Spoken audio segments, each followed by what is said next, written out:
DD Tamil நேயர்கள் அனைவருக்கும் என்னுடைய அன்பான வணக்கங்கள். இன்றைய கைகள் பேசும் கதைகள் நிகழ்ச்சிக்கு உங்களை வரவேற்கிறது நான் வினோத். இன்றைக்கி என்ன சொல்லித்தர போகிறேன் அப்படின்னா, இந்த சைன் லாங்குவேஜ் சைகை மொழி அதை பற்றி உங்களுக்கு சொல்லித்தர போகிறேன். இந்த ப்ரோக்ராமில் ஃபுல்லாக சைகை மொழியோட வரலாறு, சைகை மொழியை வச்சு மற்றவங்கள்ட்ட எப்படி நம்ம பேசலாம், காது கேட்காத வாய் பேச முடியாத மாற்றுத்திறனாளிகள்கிட்ட நீங்கள் எப்படி அவங்களோட உரையாடலாம், ஒரு இன்க்ளூசிவ் சொசைட்டி எப்படி உருவாக்கலாம் அப்படிங்கிறத பற்றி நான் உங்களுக்கு சொல்லித்தரப்போகிறேன். இதை நீங்கள் பார்க்குறது மட்டும் இல்லாமல் இதை பார்த்ததுக்கப்புறம் இதை நீங்கள் பயிற்சி பண்ணணும். அப்புறம் பயிற்சி பண்ணிங்கன்னா தான் உங்களுக்கு நல்லா நினைவில் இருக்கும், இல்லைனா சீக்கிரமாக மறந்துடும். ஸோ பயிற்சி மட்டுமே முக்கியம் இந்த ப்ரோக்ராமில்.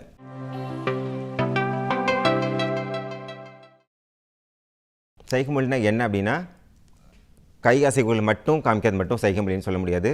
ஸோ கை அசைவும் இருக்கணும், நம்ம பாவனைகள் இருக்கணும், ஃபேஷியல் எக்ஸ்ப்ரெஷன் இருக்கணும். கொஞ்சம் சிரிப்புறது, கொஞ்சம் கோவப்படுறது, கொஞ்சம் சோகமாக இருக்கிறது, கொஞ்சம் எக்ஸ்ப்ரெஸ் பண்ணுறது. ஸோ எல்லா விதமான முக பாவனைகளோடையும் உடல் அசைவுகளோடையும் கலந்து இருந்தது தான் அதுக்கு பேர் என்ன அப்படின்னா சைகை மொழி அப்படின்னு சொல்லுவாங்க. சைன் லாங்குவேஜ் அப்படிங்கிறது எப்போ வந்தது பார்த்தீங்கன்னா 1712 சார்லஸ் மைக்கேல் அப்படிங்கிறவர் தான் பிரிட்டிஷில் இந்த சைகை மொழி அப்படிங்கிறத கொண்டு வந்தார்.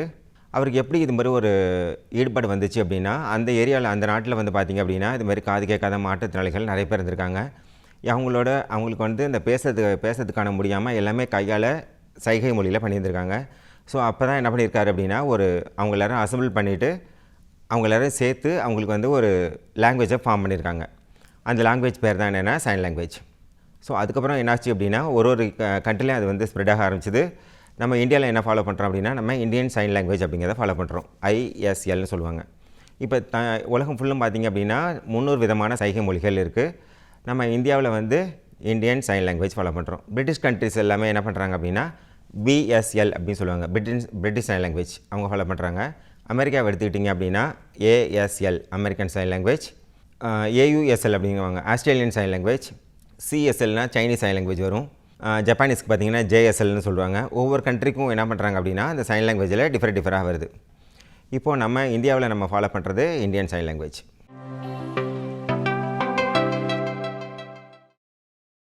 ஸோ இப்போ ஃபஸ்ட்டு என்ன பண்ண போகிறோம் அப்படின்னா, சைன் லாங்குவேஜில் ஆல்ஃபபெட் ஸ்டார்ட் பண்ண போகிறோம்.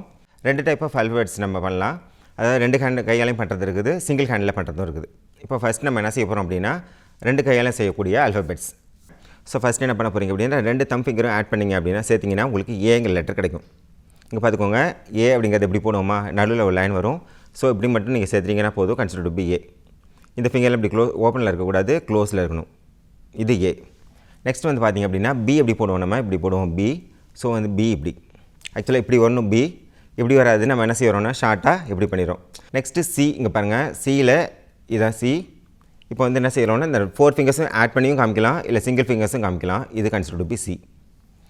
இப்படி இந்த ஹேண்ட்லையும் காமிச்சிக்கலாம். உங்களுக்கு எந்த ஹேண்ட் உங்களுக்கு ஃப்ரீயாக இருக்கோ, எந்த ஹேண்ட் உங்களுக்கு கன்வீனியண்ட்டாக இருக்கோ அந்த ஹேண்டில் நீங்கள் வந்து காமிச்சிப்பீங்க. இப்போ எனக்கு பார்த்தா எனக்கு சி தெரியுது, உங்களுக்கு அங்கேருந்து பார்த்தீங்கன்னா சி தெரியாது. இந்த ஹேண்டில் காமிச்சிங்கன்னா உங்களுக்கு சி தெரியும். ஓகேங்களா. நெக்ஸ்ட்டு பார்க்குறது என்னென்னா, சியோட ஒரு லைன் நீங்கள் ஆட் பண்ண போகிறீங்க. லெஃப்ட் ஹேண்டில் ஃபஸ்ட் ஃபிங்கர் வச்சுக்கோங்க, ரைட் ஹேண்டில் சி கொடுத்து அதை ஆட் பண்ணிங்கன்னா உங்களுக்கு டி கிடைக்கும். தெரியுதுங்களா, டி. ஸோ இப்போ எனக்கு டி தெரியுது, இப்போ உங்களுக்கு டி தெரியணும்னா இப்போ பார்த்தீங்கன்னா டி உங்களுக்கு தெரியும். ஈயில் வந்து நம்ம 2 டைப்ஸ் ஆஃப் பண்ணலாம். ஃபஸ்ட் ஒன் என்ன அப்படின்னா, அந்த ஃபிங்கர் லெஃப்ட் ஹேண்டை வச்சுக்கோங்க. Left handle first finger last finger close பண்ணிவிட்டு இந்த ஃபிங்கர் எடுத்து ஜஸ்ட் இப்படி வச்சிங்கன்னா உங்களுக்கு கிடைக்கும். தெரியுதுங்களா. ஒன் மோர் என்னென்னா, இந்த சி கொடுத்தோம் பார்த்தீங்களா, இந்த சீலே வந்து கொஞ்சம் ஸ்ட்ரைட் பண்ணிக்கணும். இது வெண்டாகாமல் ஸ்ட்ரைட்டாக வச்சுட்டு நடுவில் ஒரு வச்சிங்கன்னா consider to be E. So 5 letters learn பண்ணியிருக்கோம். ஸோ ஒன் மோர் ரிப்பீட் பண்ணுறேன் பாருங்க. ஏ, ஓகேவா, B, C, D and E. This one is also E and this one is also E. ரெண்டுமே தான், எது உங்களுக்கு கன்வீனியண்ட்டாக பண்ணலாம். So ABCDE. இப்போ இந்த ABCDEலேருந்து நம்ம சின்ன சின்ன வார்த்தைகள்லாம் ஃப்ரேம் பண்ணலாம். இப்போ ஃபஸ்ட் எக்ஸாம்பிள் பார்த்தீங்கன்னா டேட் அப்படின்னு ஒரு வார்த்தை ஃப்ரேம் பண்ணுறோம். DAD டேட்னு போடுறோம். இப்போ ஃபேட்னு போடுறீங்கன்னு வச்சுங்களேன், FAD ஃபேட் வரும். புரியுதுங்களா. BAD போட்டிங்கன்னா BAD பேட் வரும். EAD போட்டிங்கன்னா ஈட் வரும், EAD. ஸோ அப்படியும் வரலாம். சின்ன சின்ன வார்த்தைகள்லாம் அந்த எழுத்தில் அந்த 5 லெட்டர்ஸில் என்னென்ன எழுத்துக்கள்லாம் ஃப்ரேம் பண்ண முடியுமோ அதை ப்ராக்டிஸ் பண்ணிக்கோங்க. நெக்ஸ்ட்டு அடுத்து என்ன எழுதி இருக்குது அப்படின்னா எஃப். ஸோ பாருங்கள் எஃப். ஸோ இப்போ என்ன பண்ணுன்னா, உங்களோட 2 ஃபிங்கரையும் ஃப்ரீ பண்ணிக்கோங்க. இந்த ஃபஸ்ட்டு 2 ஃபிங்கர்ஸ் இந்த ஃபஸ்ட் 2 ஃபிங்கர்ஸ் லெஃப்ட் ஹேண்டில் உள்ள ஃபஸ்ட் 2 ஃபிங்கர்ஸை வச்சுட்டு ரைட் ஹேண்டில் இருக்க ஃபஸ்ட் 2 ஃபிங்கர்ஸ் எடுத்து அது மேலே வச்சிட்டிங்கன்னா கன்சிடர் டு பி எஃப். இதிலே ஒன் மோர் எஃப் பண்ணலாம். என்னென்னா அந்த இ கொடுத்தீங்கல்ல, இலே ஒரு ஃபிங்கரை க்ளோஸ் பண்ணிட்டு என்ன பண்ணுவாங்க, எஃப் கொண்டு வருவாங்க. இது எப்படி காமிச்சாலும் கன்சிடர் டு பி எஃப் தான், இதுவும் எஃப் தான், ரெண்டுமே எஃப் தான். நெக்ஸ்ட்டு எஃப் முடிச்சதுக்கப்புறம் ஜி, அதாவது ரெண்டு கையும் க்ளோஸ் பண்ணிக்கோங்க. லெஃப்ட் ஹேண்டும் க்ளோஸ் பண்ணிக்கோங்க, ரைட் ஹேண்டும் க்ளோஸ் பண்ணிக்கோங்க. லெஃப்ட் ஹேண்டை கீழே வச்சுருங்க, ரைட் ஹேண்டை மேலே எடுத்து வச்சுருங்க. லெஃப்ட் ஹேண்ட் கீழே அண்ட் ரைட் ஹேண்ட் மேலே இருக்கணும். Consider to be G. Next ஹச்க்கு என்ன செய்ய போகிறோம், லெஃப்ட் ஹேண்ட் அப்படியே இருக்கட்டும். ரைட் ஹேண்ட் என்ன பண்ணுங்க அப்படின்னா ஜஸ்ட் லைன் போட போகிறீங்க. ஹச் எப்படி போடுவோம், ஒரு லைன் அண்ட் தென் நெக்ஸ்ட் ஒரு லைனு, சென்டரில் ஒரு லைன் போடுவோம். ஸோ ஹச்சுக்கு என்ன செய்வோம், H. Consider to be H. So left ஹேண்டை கீழே வச்சுட்டு ரைட் ஹேண்டை வந்து என்ன செய்ய போகிறீங்க, ஒரு லைன் மூவ் பண்ண போகிறீங்க, ஹச். ஸோ இதில் என்ன பார்த்துருக்கோம், A B C D E F G H. So I வந்து பார்த்திங்கன்னா ரொம்ப ஈஸி. நமக்கு உடம்புல எங்கே ஐ எங்கே இருக்குது, ஐஸ் எங்கே இருக்குது, ஸோ ஐ. ஸோ ஷார்ட்டாக நம்ம என்ன பண்ணலாம், ஈஸியாக ஐடென்டிஃபை பண்ணலாம், ஐனா இதான் ஐ. ஒன் மோர் ஐ இருக்குது. லெஃப்ட் ஹேண்டை வச்சுட்டு ரைட் ஹேண்டில் என்ன பண்ணலாம், மேலே ஒரு டாட் வச்சிங்கன்னா கன்சிடர் டு பி ஐ. நம்ம ஸ்மால் லெட்டரில் எழுதுவோம், ரிட்டனில் எழுதுகிறப்போ ஐ போடுவோம் தெரியுமா, அது மாதிரி இதில் வந்து என்ன செய்ய போகிறோம்னா லெஃப்ட் ஹேண்டில் வச்சுருக்காங்க, இந்த ரைட் ஹேண்டில் ஒரு சின்னதாக ஒரு டாட் வைங்க. ஸோ உங்களுக்கு ஐ கிடைக்கும். ஒன் மோர் ஐ என்ன இருக்குது அப்படின்னா this one is I. So இந்த இடத்துல மட்டும் வச்சிங்கன்னா consider to be I. Next J பார்க்க போகிறீங்க. லெஃப்ட் ஹேண்டை வச்சுக்கோங்க, ரைட் ஹேண்டில் இந்த ஃபஸ்ட் ஃபிங்கர் எடுத்து கீழேருந்து இப்படி மேலே கொண்டு வர டவுன் பண்ண போகிறீங்க. ஜே கிடச்சிச்சா, ஜே புரியுதா, ஜே. நெக்ஸ்ட் என்ன பண்ண போகிறீங்க, கே. ரைட் ஹேண்டில் ஃபஸ்ட் ஃபிங்கர் இருக்கட்டும், லெஃப்ட் ஹேண்டில் உள்ள இந்த இடத்த இங்கே கொண்டு வந்தீங்கன்னா உங்களுக்கு கே கிடைக்கும். தெரியுதுங்களா கே? இப்போ எனக்கும் தெரியும் கே. இப்படியும் காமிக்கலாம், இப்படியும் காமிக்கலாம். ஃபஸ்ட் ஃபிங்கர் வச்சுக்கோங்க. ஸோ இந்த லைன் தெரியும், இந்த லைன் டார்க் லைன் தெரியுதுல, இந்த லைனில் வந்து என்ன பண்ணுவீங்க, இப்படி வச்சிட்டிங்கன்னா உங்களுக்கு கே கிடைக்கும். அதுக்கப்புறம் என்ன பண்ண போகிறீங்க அப்படின்னா எல்லுக்கு போக போகிறோம். ஸோ எல்லுக்கு வந்து என்ன பண்ண போகிறீங்க, இப்படி போடுவாங்க எல்லு. ஸோ சிங்கிள் ஹேண்டில் எப்படி காமிக்கலாம் எல்லு, இந்த ஹேண்டில் காமிக்கலாம் எல். Next M. லெஃப்ட் ஹேண்டை வச்சுக்கோங்க, ரைட் ஹேண்டில் 3 ஃபிங்கர்ஸ் எடுத்து ஜஸ்ட் இப்படி கொண்டு வந்தீங்கன்னா எம். நெக்ஸ்ட்டு 2 ஃபிங்கர்ஸ் மட்டும் காமிச்சிங்கன்னா என். ஓகேங்களா, புரியுதா இது வரணும், என். நெக்ஸ்ட் ஓ. ஓ இப்படியும் காமிக்கலாம், இல்லை நீங்களும் ஓ கூட இப்படி ஷேப் பண்ணி காமிக்கலாம், ஓ. நெக்ஸ்ட்டு நம்ம பி போட போகிறோம். அதாவது இந்த டியை வந்து என்ன பண்ண போகிறீங்க, ஷார்ட்டாக மேலே கொண்டு வந்துடுவீங்க. டி வந்து பெருசாக காமிச்சோமா, அப்படியே கொண்டு வந்துட்டு இங்கே வந்து காமிச்சிடுவீங்க பி. டி தான் என்ன பண்ணுது, ஷார்ட் ஆகி பி ஆகிடுது. Next Q. லெஃப்ட் ஹேண்டில் ஒரு சின்ன ஓ போடுங்க, அதில் வந்து ஜஸ்ட் பின் பண்ணுங்கள், Q. Q. Next R. Left hand வச்சுக்கோங்க, ரைட் ஹேண்டில் சின்னதாக நம்ம ஆர் இப்படி போடுவோம், இப்படி போடுவோம், ஆர் இப்படி போடுவோமா, ஸ்மால் ஆர். அதை வந்து சிங்கிள் ஹேண்டில் நம்ம இப்படி மட்டும் காமிச்சிங்கன்னா ஆர். இது ஒன்று புரியுதா? Next S. 2 ஃபிங்கரை ஃப்ரீ பண்ணிக்கோங்க, ஸ்மால் ஃபிங்கர்ஸ் மட்டும் ஆட் பண்ணிங்கன்னா எஸ். லெஃப்ட் ஹேண்ட் மேலேயும் ரைட் ஹேண்ட் கீழேயும் கொண்டு வந்து வருங்க, உங்களுக்கு எஸ் அப்படிங்கிற லெட்டர் கிடைக்கும், எஸ். ஸோ எஸ் அப்படிங்கிற இந்த ஷேப் இருக்குது, எஸ். அதை என்ன செய்கிறோம், நம்ம இப்படி கொண்டு வரோம், எஸ். Next D. இங்கே பாருங்கள், இந்த ஃபிங்கரில் ஒரு ஃபிங்கர் மட்டும் எடுத்துக்கோங்க, இப்படி காமிங்க, இது உங்களுக்கு டி ஷேப் கிடைக்கும். ஸோ இது டி. இந்த ஃபிங்கரும் யூஸ் பண்ணலாம். சம் பீப்புள்ஸ் பார்த்தீங்கன்னா இதை யூஸ் பண்ணுவாங்க, இப்படி காமிப்பாங்க, டி. இதுவும் டி தான், இதுவும் டி தான். Next you. எப்படி போடுவீங்க, ஏர் ரைட்டிங்கில் யூ. So you. உங்களுக்கு யூ தெரியுதா, யூ. அதுமாதிரி வி. வி. டபிள்யூ பார்த்திங்க அப்படின்னா இந்த ஷேப்பில் வரும் டபிள்யூ. ஸோ என்ன செய்கிறோம், நம்ம 2 ஹேண்ட்லையும் ஃப்ரீ பண்ணிட்டு இப்படி கொண்டு வந்துடுங்க, W. So this one is also W. இப்படி காமிச்சாலும் டபிள்யூ தான், 2 டபிள்யூ இருக்குது, எப்படி வேணால் பண்ணிக்கலாம். Next X. எப்படி செய்வோங்க, எக்ஸு. எக்ஸு இந்த ஒரு ஃபிங்கர், இதில் ஒரு ஃபிங்கர் கிராஸ் பண்ண போகிறீங்க, எக்ஸ் ஆகிடுச்சு. நெக்ஸ்ட் என்ன பண்ண போகிறீங்க, ஒய். ஸோ ஒய் எப்படி போடுவாங்க, எப்படி எழுதுவோம், ஒய் எப்படி எழுதுவோமா. ஸோ இங்கே வந்து இந்த ஃபிங்கர் வச்சுக்கோங்க, இங்கேருந்து ஒரு லைன் போட போகிறீங்க, ஒய். ஸோ இங்கே வந்து இப்படி கொடுத்தீங்கனாலே ஒய் தான். Next Z. லாஸ்ட் ஒன் என்ன அப்படின்னா ஜெட் பார்க்க போகிறோம். ஜெட்டில் வந்து 2 டைப்ஸ் ஆஃப் ஜெட் சொல்லலாம் நம்ம. ஃபர்ஸ்ட் ஒன் என்ன அப்படின்னா இது, நெக்ஸ்ட் ஒன் என்ன அப்படின்னா இப்படி காமிப்பாங்க. சிங்கிள் ஹேண்டில் பண்ணோம் அப்படின்னா என்ன பண்ணலாம், இந்த இசட் காமிப்பாங்க. டபுள் ஹேண்டில் பண்ணுறப்போ நம்ம என்ன பண்ணலாம்னா இந்த இசட் காமிக்கலாம். ஸோ இப்போ இது வரலாம் நீங்கள் ஏபிசியில் ஜெட் வரலாம் பார்த்துருக்கோம். நான் ஒரு தடவை நான் ரிப்பீட் பண்ணுறேன். ஸோ எல்லோரும் நீங்கள் திரும்பி பொறுமையாக பாருங்கள், நீங்களும் அதை ப்ராக்டிஸ் பண்ணுங்கள், சரிங்களா. ஃபஸ்ட் நம்ம ஸ்டார்ட் பண்ணலாமா. ஏ B, C, D, E, F, G, H, I, J, K, L, M, N, O, P, Q, R, S, T, U, V, W, X, Y and Z. புரியுதுங்களா? ஸோ இதில் வந்து இப்போ சைன் லாங்குவேஜில் last ஒவ்வொரு spot முடிக்கிறப்பையும் நம்ம என்ன பண்ணுவாங்க, இப்படி காமிப்பாங்க. நீங்கள் பார்த்துருப்பீங்க, இந்த காது கேட்காத வாய் பேச முடியாதவங்களாம் ஒரு அப்ரிசியேஷன், ஒரு ஹாப்பியாக இருக்காங்க, ஒரு கான்செப்ட் வந்து உங்களுக்கு புரியுது, ஒரு அப்ரிசியேஷன் பண்ணுறாங்க அப்படின்னா என்ன பண்ணுவாங்க, இப்படி காமிப்பாங்க. ஸோ நம்ம ஒவ்வொரு டாபிக் முடிக்கிறப்பையும் நான் என்ன பண்ணுவேன், உங்கள்ட்ட அப்படி காமிப்பேன். நீங்களும் அதே மாதிரி என்ன பண்ணுங்கள், இப்படி பண்ணிக்குவாங்க. ஸோ இப்போ நம்ம ஏலேருந்து Z வரலும் பார்த்துருக்கோம். இந்த Z வரலும் வந்து சின்ன சின்ன வார்த்தைகள் ஃப்ரேம் எல்லாம். இப்போ சின்ன வார்த்தைகள் அப்படிங்கிறப்போ இப்போ தமிழ் அப்படிங்கிற வார்த்தையை நம்ம பண்ணணுன்னா எப்படி பண்ணுவீங்க, TAMIL தமிழ். புரியுதுங்களா?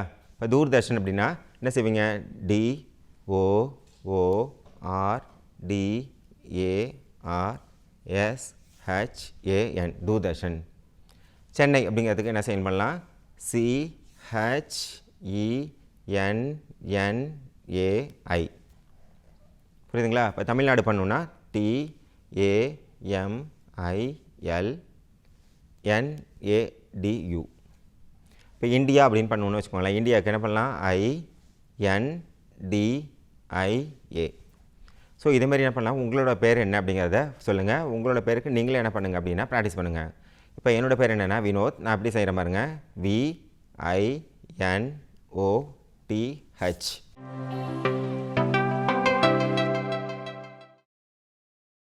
ஸோ இப்போ அடுத்து என்ன செய்ய போகிறோம் அப்படின்னா, இந்த ஒவ்வொரு லெட்டர்ஸ்லேருந்தும் சின்ன சின்ன லெட்டர்ஸ் ஃப்ரேம் பண்ணி நான் உங்களுக்கு சொல்லித்தர போகிறேன். அதையும் நீங்கள் எல்லோரும் ப்ராக்டிஸ் பண்ணணும். சரிங்களா? ஸோ எல்லாம் கரெக்டாக ரெடியாக இருங்க. இப்போ நம்ம ஸ்டார்ட் பண்ணலாம். சரிங்களா? ஸோ ஃபஸ்ட்டு என்ன பண்ணுறோம் அப்படின்னா, ஏலேருந்து ஆரம்பிக்கலாம். ஸோ ஃபஸ்ட்டு ஏக்கு என்ன பண்ண போகிறோம் அப்படின்னா, ஏ ஃபார் என்னது, ஆப்பிளா? ஸோ ஏக்கு என்ன செய்ய போகிறோம்னா ஆப்பிள். ஏ. பிக்கு என்ன போட்டோம் நம்ம, பியா, PPLE. ரைட்டா? ஆப்பிள் வந்துச்சா? ஸோ அடுத்தது என்ன பண்ண போகிறீங்க, பாக்ஸ். பிக்கு என்னென்னா BOX box. Next C. C for என்னது, CAT cat. Next D. So டிக்கு வந்து என்ன செய்யலைன்னா DOG டாக் இப்படி காமிப்பாங்க. Next ear. E for EAR ear. அடுத்தது எஃப். எஃப்க்கு என்ன சொல்லலாம், F for FOX fox. Next என்னது அப்படின்னா ஜி. ஓகேங்களா? ஜி ஃபார் என்னது அப்படின்னா கோல்டு. GOLD gold. ப்ராக்டிஸ் பண்ணிட்டீங்களா? Next H. So H for என்ன சொல்லலாம் அப்படின்னா ஹட். HUT hut. அடுத்தது ஐ. ஸோ ஐ என்ன சொல்லலாம் அப்படின்னா, ஐக்கு வந்து சைன் இது. ஐ ஃபார் என்ன அப்படின்னா இங்க். INK ink. நெக்ஸ்ட் என்னென்னா ஜே. ஸோ ஜேக்கு என்ன சொல்லணும்னா J for jug. JUG jug. Next என்ன அப்படின்னா கே. ஸோ கேக் ஃபார் என்னது அப்படின்னா கிங். அதாவது KING கிங். அடுத்தது எல். எல்க்கு என்ன சொல்லலாம் அப்படின்னா L for line. LION line. Next என்ன அடுத்த லெட்டர் என்ன வருது, எம். ஓகேங்களா? எம் ஃபார் என்னது மேங்கோ. MANGO mango. அடுத்த லெட்டர் என்ன வருது அல்ஃபபெட்ஸில் அப்படின்னா என். ஸோ என்னுக்கு என்னது NET நெட். அடுத்தது O. So O for owl. OWL அதாவது OWLன்னு சொல்லலாம். Pen. P for pen. So PEN. பெண்ணுக்கு வந்து இப்படி காமிக்கலாம், பென் எழுதுகிற பென்னு. ஸோ இப்படி காமிக்கலாம், இங்க் பென் காமிப்பாங்க. இது சாதாரண லெட் பென் காமிப்பாங்க. So pen. குயின்க்கு Q. So Q for queen. QUEEN. அது இப்படி தான் காமிப்பாங்க, குயின். ஆர். அடுத்த லெட்டர் என்ன இருக்குது, ஆர். ஸோ ஆர் வந்து பாருங்கள், R for red, R E D, red. ரெட்டோட சைன் என்னன்னா இதான் ரெட். நெக்ஸ்ட் சைன் என்ன அப்படின்னா எஸ். ஸோ எஸ் பார்த்தீங்களா, எஸ் எப்படி போடுவீங்க, எப்படி போடுவீங்களா? So S for sun, S U N, sun. Next என்னென்னா டி. டீக்கு என்ன சொல்லுவாங்க, டி ஃபார் டிஇஎன், 10. அடுத்தது யூ. ஸோ யூக்கு என்ன செய்யலாம் அப்படின்னா யூவில் லெட்டர்ஸ் என்ன இருக்குது, அம்பெர்லா. ஸோ அம்பெர்லாக்கு என்ன சைனு, இப்படி தான் umbrella, UMBRELLA, umbrella. Next letters என்ன இருக்குது அல்ஃபபெட்ஸில், V. So V for van, VAN, van. So வேனுக்கு வந்து வி காமிச்சிட்டு இப்படி காமிக்கலாம், பஸ்ஸுக்கு வந்து அப்படி இப்படி காமிச்சுப்பாங்க, இது வந்து பஸ்ஸுக்கு காமிக்கலாம். எல் காமிச்சு பிடிச்சிங்கன்னா லாரிக்கு வரும், ஜே போட்டு இப்படி காமிச்சிங்கன்னா ஜீப் வரும். ஸோ ஒவ்வொரு லெட்டர்ஸும் என்ன பண்ணுவாங்க அப்படின்னா அந்த லெட்டர்ஸ் வச்சுக்கணும், அந்த வெஹிக்கிளோட ஃபஸ்ட் லெட்டர் காமிக்கணும், ப்ளஸ் இப்படி காமிச்சிங்கன்னா கன்சிடர்ட் பி அந்த வெஹிக்கிள் ஆகிடும். Next W. டபிள்யூ ஃபார் என்னென்னா WALL, வால். The wall. ஒவ்வொரு வீட்டில் என்ன இருக்கும் அப்படின்னா வால் இருக்கும், ஃபுல்லாக wall. Next X. X for X ray, XRAY, X ray. Black காமிப்பாங்க, எக்ஸ்ரே. அடுத்தது Y. Y for yellow. So YELLOW, yellow. So எல்லோவுக்கு சைன் என்ன, இதான் எல்லோ. And Z. ஸோ ஜெட்டுக்கு சைன் இது Z for zip. So zip என்ன செய்வாங்க, zip open and zip close, ZIP. So இதுவரை என்ன பார்த்தீங்க, நீங்கள் என்ன சொல்லி கொடுத்துருக்கோம், இப்போ ஏலேருந்து Z வரலும் உள்ள எல்லா லெட்டர்ஸும் சொல்லி கொடுத்துருக்கேன், ப்ளஸ் அது கூடவே உங்களுக்கு சின்ன சின்ன வார்த்தைகளும் உங்களுக்கு சொல்லி கொடுத்துருக்கேன். இது எல்லாத்தையும் என்ன பண்ணுங்க அப்படின்னா திரும்ப ப்ராக்டிஸ் பண்ணிகிட்டே இருக்கணும். பயிற்சி பண்ணால் மட்டுமே உங்களுக்கு இது ஈஸியாக இருக்கும்.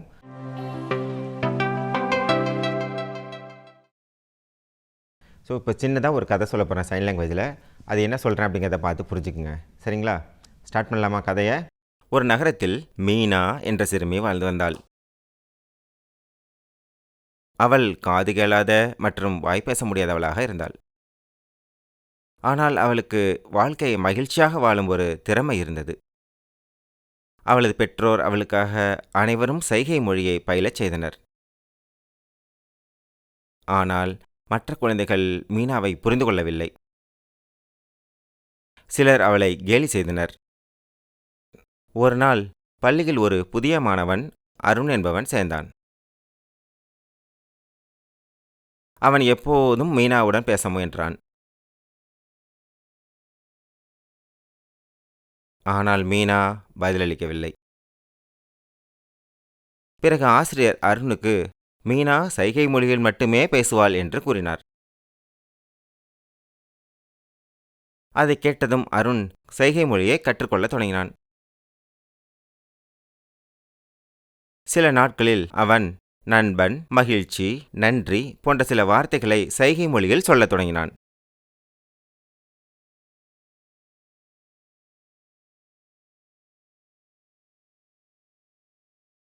இதை பார்த்த மீனா மகிழ்ச்சி அடைந்து அருணுக்கு பல புதிய விஷயங்களை கற்றுக் கொடுத்தாள்.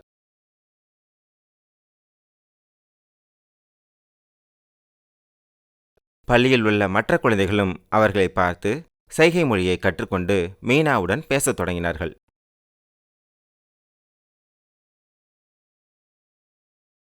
இறுதியில் மீனாவும் மற்றவர்களும் ஒரே சமயம் விளையாடி பேசிக்கொண்டு ஒரு அழகான நட்பை வளர்த்தனர்.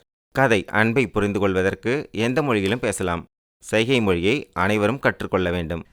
இப்போது ஒரு சைன் லாங்குவேஜ் வச்சு ஒரு சிம்பிளாக ஒரு கதை சொன்னேன், புரிஞ்சுதா? இப்போ அந்த அந்த அந்த கதையில் வர மீனா அப்படிங்கிற பெண்ணை பார்த்தீங்க அப்படின்னா அவங்களுக்கு சைன் லாங்குவேஜ் மட்டும்தான் தெரியுது. அவங்க மற்றவங்க எல்லோரும் என்ன பண்ணுறாங்க, இந்த சைன் லாங்குவேஜை கற்றுக்கிட்டு அவங்கள்ட்ட பேசுகிறாங்க. அவங்க இப்போ ஹாப்பியாக ஃபீல் பண்ணுறாங்க. அதே போல் நம்மளை சுற்றியும் நிறைய பேர் இது மாதிரி மாற்றுத்திறனாளிகளாக இருப்பாங்க. அவங்களுக்கு நீங்கள் என்ன பண்ணணும் அப்படின்னா நீங்கள் சைன் லாங்குவேஜை கற்றுக்கோங்க. இந்த சைகை மொழியை கற்றுக்கிட்டு அவங்கள்ட்ட பேசுனீங்கன்னா அவங்க ரொம்ப ஹாப்பியாக ஃபீல் பண்ணுவாங்க. இதனால் ஒரு இன்க்ளூசிவ் சொசைட்டி கிடைக்கும். இந்த சைகை மொழியை வந்து ரொம்ப ஈஸியாக லேர்ன் பண்ணலாம். அதுக்கு ஃபஸ்ட்டு தேவையான உங்களுக்கு இன்ட்ரெஸ்ட் இருந்தாலே போதும். இன்றைக்கி நம்ம செஷனில் வந்து ஒன்லி ஆல்ஃபபெட்ஸ் பார்த்தோம், ஏலேருந்து Z வரலும் பார்த்துருக்கோம். இந்த கைகள் பேசும் கதைகளில் அடுத்தடுத்து வரக்கூடிய பாகங்களில் நிறைய சைன் லாங்குவேஜ் ரிலேட்டடான உங்களுக்கு சொல்லித்தர போகிறேன். இந்த எங்களோட சின்ன முயற்சி உங்களுக்கு நிச்சயமாக பயனுள்ளதாக இருக்கும் நம்புகிறோம். நன்றி, வணக்கம்.